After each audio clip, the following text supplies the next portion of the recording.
সন্তানরা যতই বড় হোক না কেন মায়ের কাছে কিন্তু সন্তান সে ছোটই রয়ে যায়। ঈদের দিন কিন্তু মায়েরা সন্তানদের সালামি দিতে ভুলে না। ফ্ল্যাশব্যাক। গতকালকেই আপনাদের সাথে গেট রেডি উইথ মি একটা ব্লগ শেয়ার করেছিলাম। আসলে বাবার বাড়িতে যাওয়ার সময় যে মেকআপ টিউটোরিয়ালটা করেছিলাম সেই মেকআপ টিউটোরিয়ালটা আমি আপনাদের সাথে শেয়ার করেছি।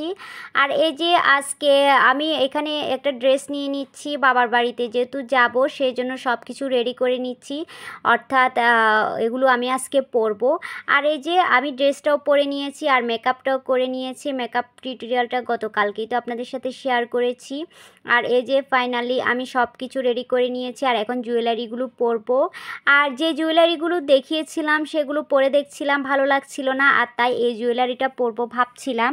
এই জুয়েলারিটা আপনাদের ভাইয়া পছন্দ করে আমার জন্য কিনে নিয়েছে, তাই ভাবলাম হাজব্যান্ডের পছন্দ অনুযায়ী আজকে সাজটা সাজা যাক। আর এই যে এখানে আমি প্রথমে দুলটা পরে নিচ্ছিলাম। আর এই যে এই জুয়েলারিটা এই জামাটার সাথে খুবই ভালো মানিয়েছিল, সেজন্য ভাবলাম এই জুয়েলারিটা পরি। আগে যে জুয়েলারিটাগুলো নিয়েছিলাম সেগুলো একদমই ভালো লাগছিল না, তাই ভাবলাম এগুলো পরে নিই। আর এই যে এই অর্থাৎ এটাও আমি পরে নিয়েছি, গলারটাও।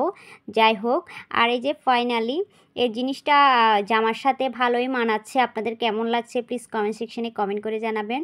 আর এই যে চুড়িগুলো পরে নিচ্ছিলাম।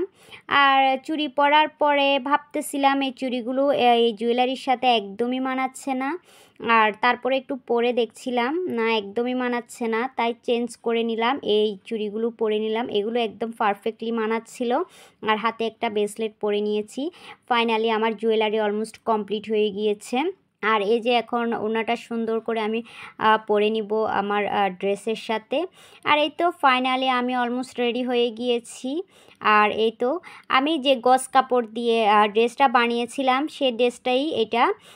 ওই দিন তো আপনাদেরকে বলেছিলাম এটা আমি গজ কাপড় দিয়ে বানিয়েছি। আসলে পরার পরে একদমই মনে হচ্ছে না, দেখেন এটা যে গজ কাপড়ের ড্রেস, আসলে এত সুন্দর করে বানিয়ে দিয়েছে। যাই হোক, আঙ্কেলকে অনেক অনেক ধন্যবাদ আমাকে এত সুন্দর একটা ড্রেস বানিয়ে দেওয়ার জন্য। আর এই যে দেখেন খুবই সুন্দর লাগছিল আমাকে এই ড্রেসটায়, মাশাআল্লাহ নিজেকে নিজেই প্রশংসা করছি। আর এই যে দেখেন আসলে একেবারে একদম কেনা ড্রেসের মতোই লাগছিল ড্রেসটা, যেহেতু আমি গজ কাপড় দিয়ে বানিয়েছি একদমই মনে হচ্ছিল না। সব কিছু যদি আপনার ঠিকঠাক থাকে তাহলে আপনি একেবারে কিনা ড্রেসের মতোই, আপনি যদি ডিজাইনটা আপনি বলে দিতে পারেন তাহলে খুবই সুন্দর ড্রেসটা হয়। আচ্ছা যাই হোক, আর এই ড্রেসটা আপনাদের কেমন লাগলো প্লিজ কমেন্ট সেকশনে কমেন্ট করে জানাতে একদমই ভুলবেন না। আর এই তো আমি ফাইনালি অলমোস্ট রেডি হয়ে গিয়েছি। আর এখন জুতোটা পরে বেরিয়ে পড়বো।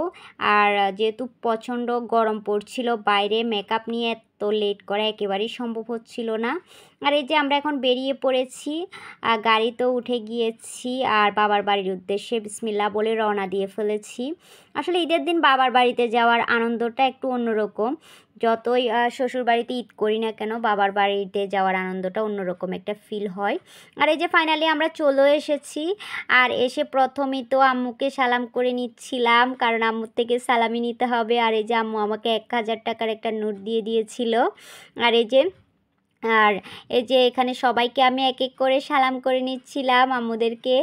আর এখান থেকে আমাকে সালামি দিবে সবাই, আর সেটা আপনাদের সাথে শেয়ার করেছি। আসলে একটা ছেলে মেয়ে যতই বড় হোক না কেন মায়ের কাছে কিন্তু ছোট। আর এই যে আপুকে বলছিলাম আমাকে সালামি দাও, আপুকে কিন্তু সালাম করা হয় না, তার আগে আপু আমাকে সালামি দিয়ে নিয়েছে, যেহেতু আমার একটা মাত্র আপু।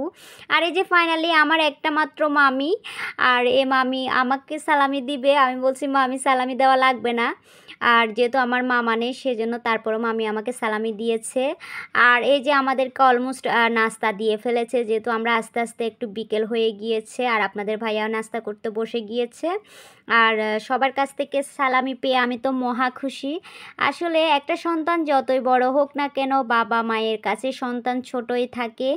আর বাবা মা কিন্তু ঈদের সময় সন্তানকে সালামি দিতে একদমই ভুলে না। আর এই যে আমরা এখন নাস্তাটা করে নিব। আর এই যে এখানে আমিও নাস্তা করতে বসে গিয়েছি। আর এখন ফাইনালি আমি একটা কলা ছিলে নিচ্ছিলাম, কলা দিয়ে নাস্তাটা শুরু করছিলাম। আর বিসমিল্লাহ বলে খাওয়া শুরু করে দিয়েছি। আসলে বাবার বাড়িতে আসা মানেই তো অনেক অনেক খাওয়া দাওয়া, অনেক অনেক আনন্দ করা, তাই না? আমার প্রতিটা আপুই কিন্তু বাবার বাড়িতে অনেক আনন্দ করে। আর এই যে আমিও চলে এসেছি আসলে ঈদের দিন বিকেলে বাবার বাড়িতে। আচ্ছা যাই হোক, আর এই যে এক এক করে নাস্তা করে নিচ্ছিলাম। আপুকে বলছিলাম আপু আমাদের সাথে খেয়ে নাও। আপু বলছিল একটু আগেই নাস্তা করে নিয়েছি, তাই আমি আর আপনাদের ভাইয়া নাস্তা খেয়ে নিচ্ছিলাম। আর এই যে এখানে আঙ্গুরটা খাচ্ছিলাম, বলছে আঙ্গুরগুলা মিষ্টি নাকি টক। আপু বলছিল মিষ্টি আছে, খেয়ে দেখতে পারো। আচ্ছা যাই হোক, একটু দুষ্টেমি আর কি করলাম আর কি। আর ঈদের দিন আসবো নাস্তা করব না সেটা তো হতে পারে না।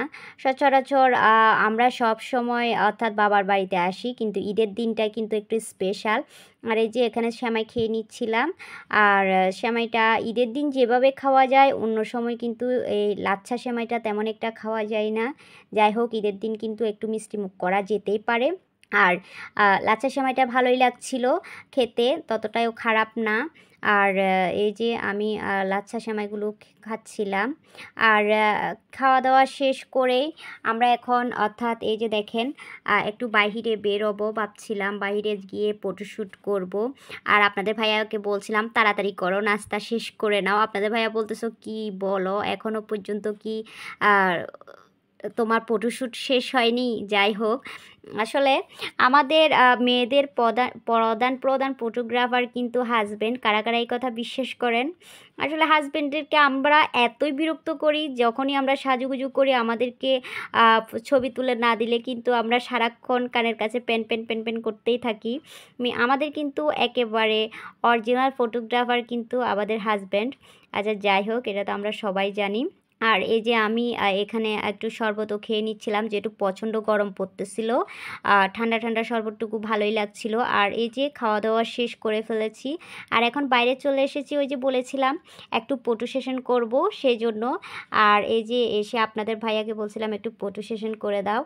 আর যাই হোক, বেচারা আজকে অনেক টায়ার্ড ছিল, যেহেতু নামাজে গিয়েছে সে সকাল থেকেই, অনেক টায়ার্ড লাগছিল। তাই আচ্ছা ওকে বললাম তুমি করে দেওয়া লাগবে না, আমার ভাইয়েরাই করে দিবে। আর এই যে আমার ড্রেসটার ফাইনাল লুক।